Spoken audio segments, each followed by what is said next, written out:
This episode of WDW Today is being sponsored by MEI and Mouse Fan Travel, the official travel agency of WDW Today. And if you're planning a trip to Walt Disney World, want to have a fun time down there, and want to have some little help with planning that trip, maybe you're looking at Star Wars weekends. The dates have come out, and now you're saying, maybe weekend one.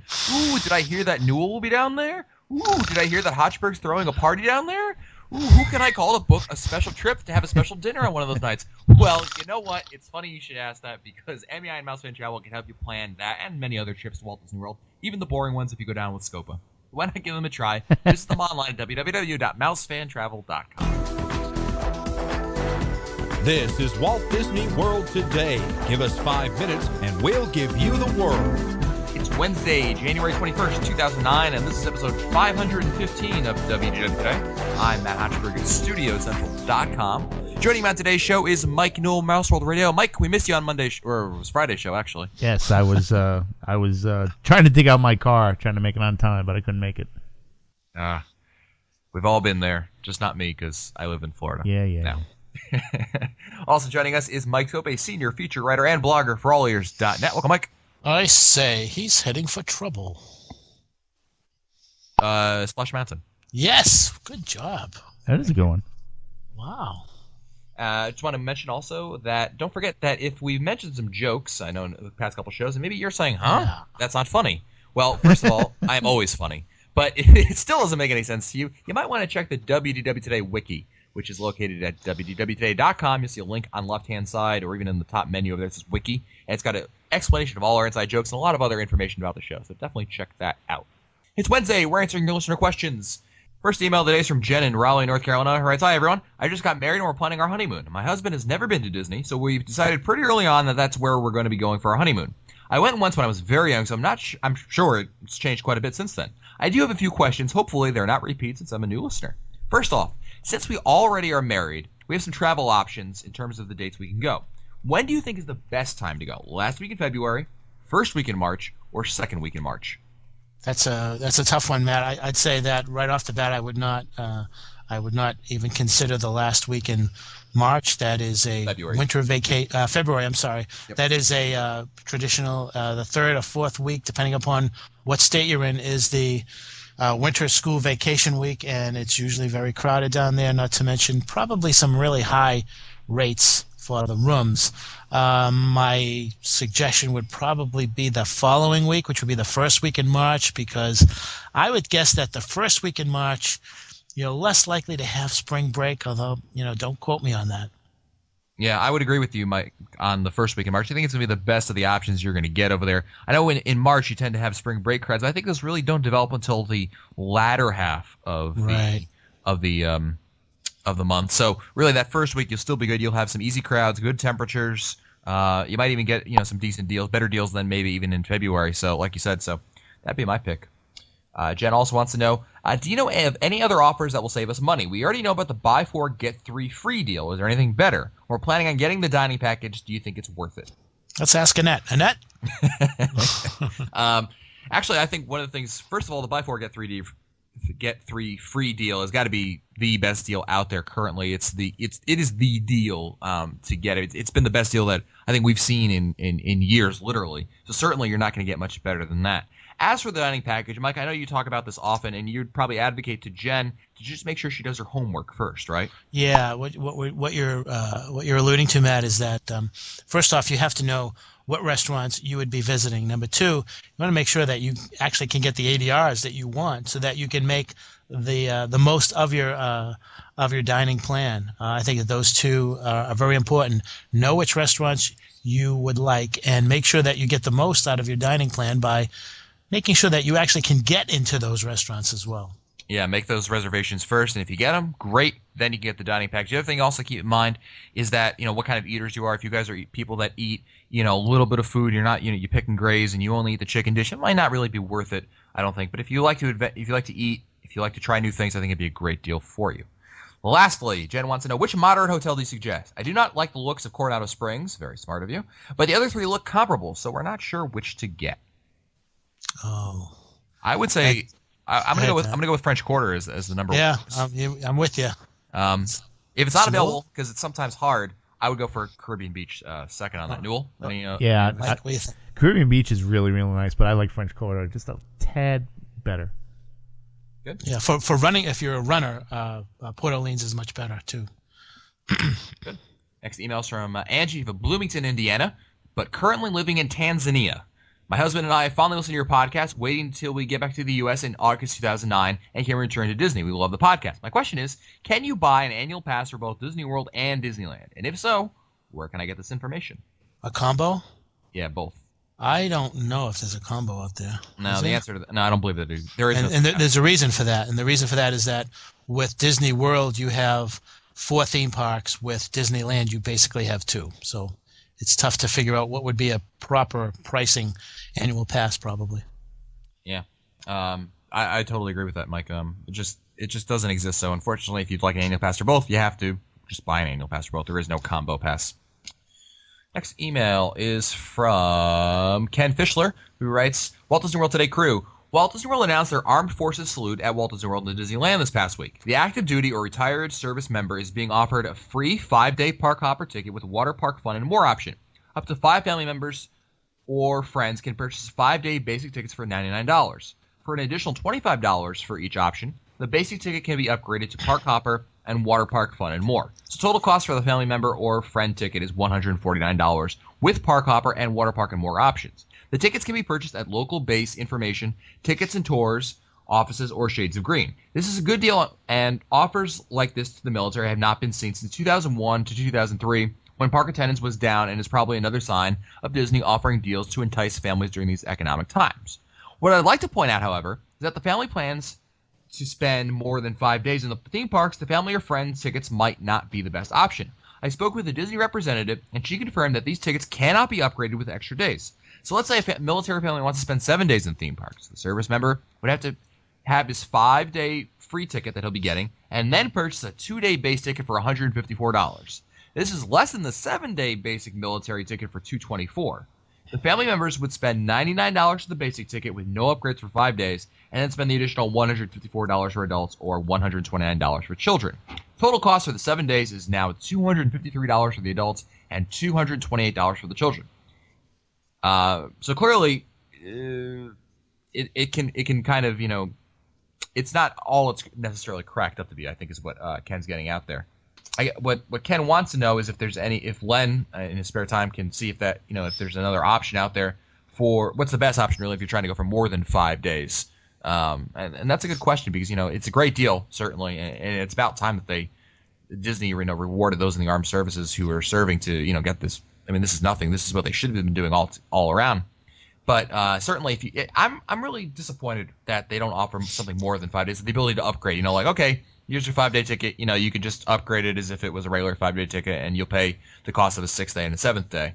I don't know. It kind of bothers me that they've done this, but they haven't gone, the full length of the field, so to speak. Yeah, I think, Matt, I think anything would be, as long as they're doing something. I mean, at least that's half the battle. I think that you're right, though. I think that they would be a little bit more generous, be a little bit more supportive of what goes on because, let's face it, these people are putting their lives on the line for us, so they should be getting something in return.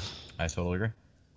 Next email is from Josh Schultz, a.k.a. future WDW CEO on WDWToday.com. Hoorah! Hoorah! From Streamwood, Illinois. Good day, WDW Today team. Insert obligatory compliment on the amazing work you guys do. By far the best podcast I listen to. Okay, I only listen to 2, but it's a thought that counts, right? My wife and I are in the process of buying into Disney Vacation Club. We foresee ourselves, at least for the time being, going down maybe once a year with a potential, though not guaranteed, second trip on certain years.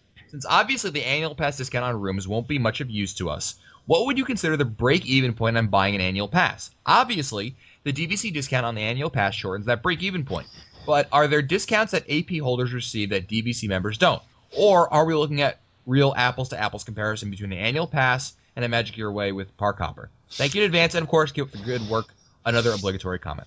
Well, Mike, how much is an annual pass if you're a DVC member? It's $100 less, right, Mike? Yeah, it's $100 cheaper. Mine So total, what's it come out to? I'm looking at mine right Like now. ballpark. About $359 maybe. Around there. Yeah, my renewal was $345.06. Okay, it'd be slightly more for a new new one. annual pass. But obviously the break-even point is now a lot easier to attain because it's $100 less.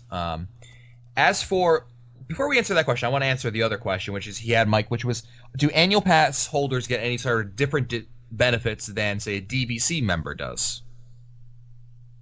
Have you seen ones, Newell, that in a case where like, ooh, this one has it, but this one doesn't?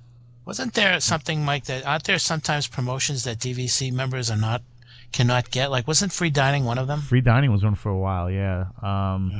That's because they get other perks, I guess, so they feel that they don't have to give everything across the board. DVC members get things like, you can pool hop, you can get free valet parking. Right. Annual pass holders do not get those benefits. Discounts on dining from certain restaurants. Yeah, I mean, there are a little bit of differences. There's not major ones. I mean, in terms of like they have the AP previews of attractions, DVC members are always included in those. Yeah. They're different ones.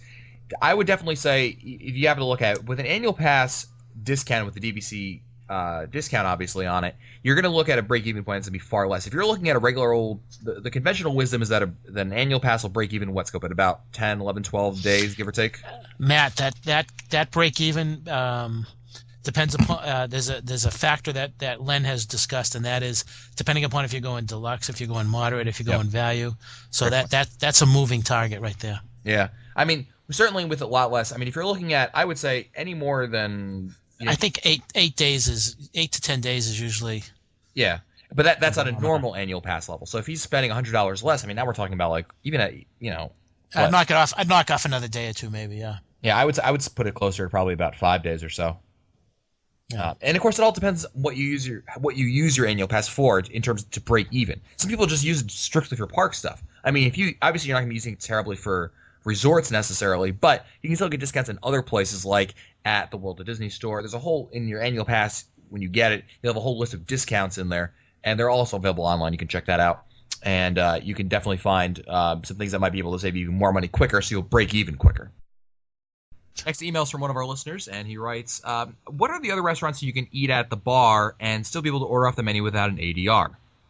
This is a great question because we get this often, and it's actually, for those who aren't aware, there are some restaurants that have bars attached to them that you can go and have a drink, but you can also sit down at the bar and order off the full menu. We've done that. Oh, yeah. At the Tune-In Lounge at the studios next to 50's Primetime is a great one. Another one that comes to mind is the Yak and Yeti restaurant at Disney's Animal Kingdom. They have a bar over there you can belly up to. And Scope, there was another one. We're talking about Rose and Crown, Matt. Was that possible? Yeah. I think that one might. Oh, Kona Cafe at the Polynesian. Kona Cafe. I was thinking of another one, but I don't. It's been a year. It's been over a year since I've eaten at the California Grill. Was there a bar up there that you can sit at and That's eat? a good question. I'm not sure. I think he's right. I think there was. I believe. Yeah, I think there was. Okay. Well, our listeners will definitely correct us if there's anything. They definitely love to jump on us. Oh, yeah. We mess up. They love the corrections. Yeah. But certainly those ones that come to mind. It's a great option. Definitely check it out. Next email is from Tracy, who writes, I'm listening to episode 457, and during the show, you mentioned that we would have to email to get the story about getting on the Great Movie Ride. So here I am. Thanks for the show. I love listening to you while I'm at work. Matt, best wishes on your upcoming wedding. I just got married in June. Actually, wow. I hope you had as much Wow. How far are we behind? All right, so this was, I think I know what she's getting at. Do you guys remember when we did the four Wow. when we did the 4 parks in one day, Mm-hmm. and I had mentioned that we got on the Great Movie Ride, which we did, but we didn't get in the conventional way. And I said if you wanted to know about it, you'd have to ask us. What would happen was we actually have a friend of ours who works at the Great Movie Ride, and so what we did was he actually he backdoored us, if you will, to the attraction. So we were able to ride. It wasn't that long of a wait anyway. We didn't miss out on much, but we kind of in Newell fashion we cheated. So. Yes. Yes. Very nice. Next email is from Ashley. Hi, everyone. Love the podcast. Thanks for all of your hard work. Here's my question. We, my husband, myself, and our children, are big Star Wars fans. We love the movies and would love to experience Star Tours. I have read over the years in various travel guides, including the unofficial guide, that the ride is a huge motion sickness inducer. Our family has therefore been afraid to try it. I occasionally get queasy on spinning type rides. My husband is much more sensitive, though, and I'm afraid that the one ride in Star Tours would wipe him out for the day. He once rode Mission Space before the non-spinning version was available and was a whiny mess for the rest of the day. Even the non-spinning version makes him a little sick. We can't rely on the kids to try it as guinea pigs because no rides seem to bother them. What are your experiences with Star Tours? Has it ever made any of you sick?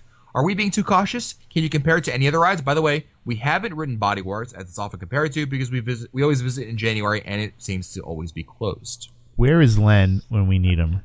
I know Len hates that ride. He gets kind of queasy on that one. I bows agree. his head and closes his ears. If that ride was 2 minutes longer, it would have me too. It's just like at the point where I'm just about done and it's over.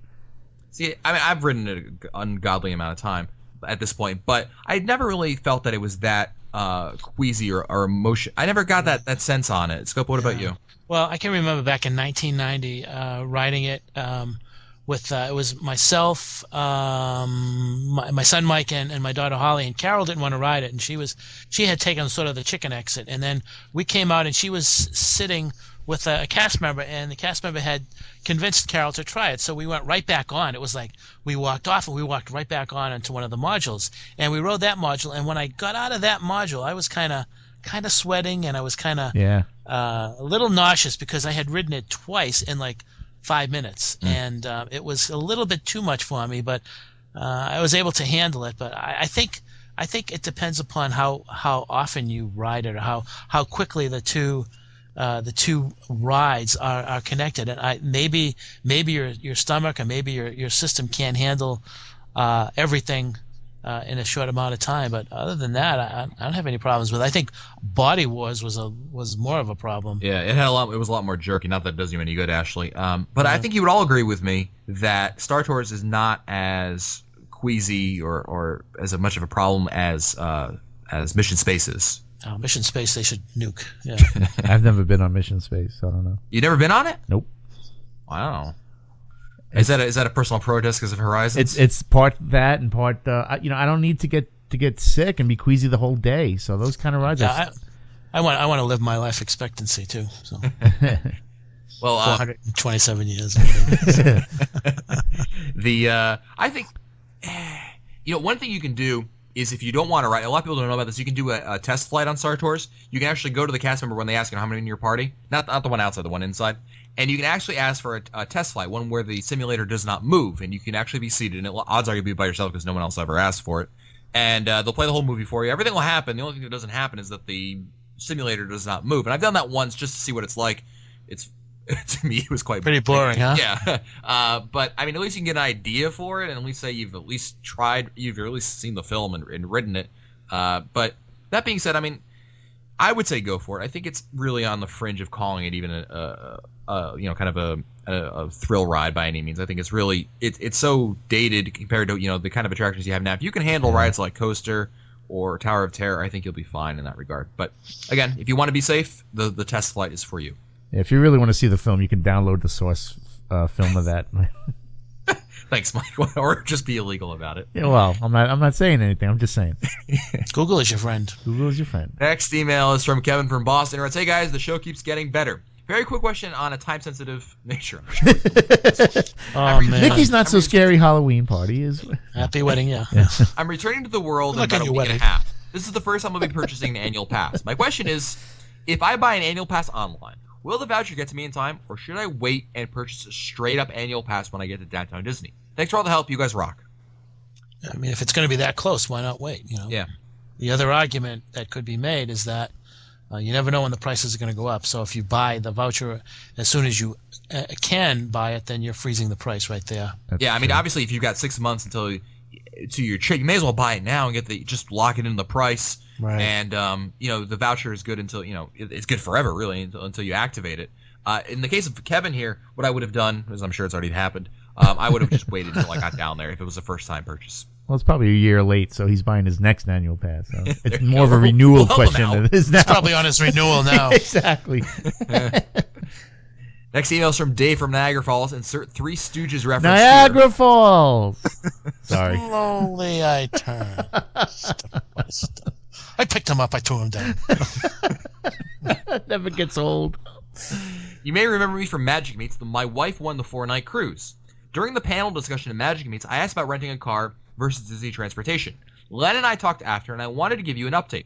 We ended up renting a car, and it was a great decision. We drove to every park except the Magic Kingdom, and it was faster than taking the buses. I would highly recommend this again. Also, we took Matt's suggestion about taking a washcloth from the room to help with the heat, and it worked great. Yes. I've been listening to the show for over 2 years now, and I know that your knowledge and tips made our trip even more enjoyable. Thanks again for all you do. See you soon. That is a great tip. That's one of my favorite tips. Oh, yeah. During washcloth. summertime or Yep. even, hot times. I mean, you just carry a towel in your pocket, one of those hand towels that you have in the rooms, and when you're sweating, just the ability to wipe it away is fantastic. It makes it so much more comfortable. Yep. Mike doesn't sweat, so he doesn't have these problems. Yeah, clearly. This is an interesting question. It's from Daryl. Writes, longtime listener, love the podcast and Matt's studio site. Well, thank you. Wow. I have a quick question about the agents over at Mouse Fan Travel. Since you have stated you use them numerous times, I'm wondering if it was common practice to tip the travel agent that helped you plan your trip. I recently booked through them and was wondering if tipping was customary. Thanks a lot for all the help that you give. This is an interesting question. Yeah, I know a friend of mine usually sends a little gift every now and then to his agent. Yeah, it's not necessary, but I'm sure and in this case, the agent was very appreciative of it. I think for a lot of things, agents love to hear feedback that they helped you in your trip in some fashion. I know that when things work out really well, I love to be able to send an email to whomever booked it, and whatever agent, and say, thank you, everything worked wonderfully. Thanks a lot for your help. Right. In terms of if you want to, if that's how you want to tip them, that's perfectly. I don't know if they have a company policy on it, but I'm sure that they'll take the money, whether it be for themselves or perhaps they'll. I know they're big on charities, and they may just take the money and put it towards that. But it's however you feel comfortable thanking them. I know that a lot of times just getting the feedback that the information that their help has helped you is reward enough in itself, and that's what they're there for. They're there to make your trip better. Next email is from Brian in Lynchburg, Virginia. Hey guys, and of course the fabulous Annette. I have a question about your obvious hatred of the Fantasmic dinner package. So now that Fantasmic is down to 2 nights weekly, do you feel that the package would maybe be more worthwhile? Obviously, the wait will likely be forever to get into the theater without the package. So to me, it seems that the dining package will now be more beneficial, even with the seating all the way on the right side. What do you think? So, Brian, what do I think about that? Well, I've been talking to some cast members since Fantasmic went down to now, starting in January, went down to 2 nights per week. And yes, it's still very crowded over there. And yes, it's very difficult to get a show to get in a show when the show's being shown. And yes, I still think the Fantasmic dinner package stinks, and I'll tell you why. The seating, first and foremost, is terrible. It's off to the right, way off to the right. I was trying to compare it to another attraction. Is it as bad? And I'm thinking like Soarin'. If you're on the bottom on the right, that's pretty bad seating. But that being said, you can still enjoy it, I think, because you still get the same show. In Fantasmic, it's different. Because you're all the way on the right-hand side, you can see backstage, which kind of ruins the magic, as you can see floats and when they're ready to come in and cast members getting ready. You also in the princess scene, the music does not line up to what you're seeing, and you don't even. It just doesn't look. You do not get a good appreciation for the show, and I think you're just wasting your time. More importantly, and I think this point is always lost on people, is that you still have to show up 30 minutes before the show starts, at least, okay? So let's say, in order to get into Fantasmic, I would recommend probably showing up about an hour beforehand, right? And if you showed it, most likely, if you were on the dinner package, you'd have to show up there probably about 30, 40 minutes ahead of time, right? So we're only talking about an extra 20, 30 minutes. Really, that's, go grab some popcorn, and that'll, by the time you get through the line, that'll be really that time. It's really not that much more time to invest in your time waiting over there, and you get to sit down and take a break. So I really don't think it's still worth it. Personally, I would recommend that everyone send an email to Disney and tell them that the cutting of Fantasmic to 2 nights, regardless, a cut in any case, beyond 1 show a week is a terrible move, and that you're unhappy with it. I think it's something that it's a huge mistake on Disney's part, and I understand times are tough, but A, times are not that tough at Disney. It's definitely not what I've seen over there, and B, there's a line to cross, and this line should not have been crossed. How do you really feel, Matt? Last question of the day. That's the time when I have Mr. Newell pick a question. So, Mr. Mike, you get to pick from these 3 options. First option is Fast Pass Expiration. That's a question mark at the end. Mexico Tequila Bar. And Toy Story Mania, Splash Mountain, and Figment. The last one sounds interesting. All right. Last question of the day will be coming from Megan Kransky of East Rutherford, New Jersey. Poor Megan. Writes, howdy, Matt, Mike, and Len, and Annette.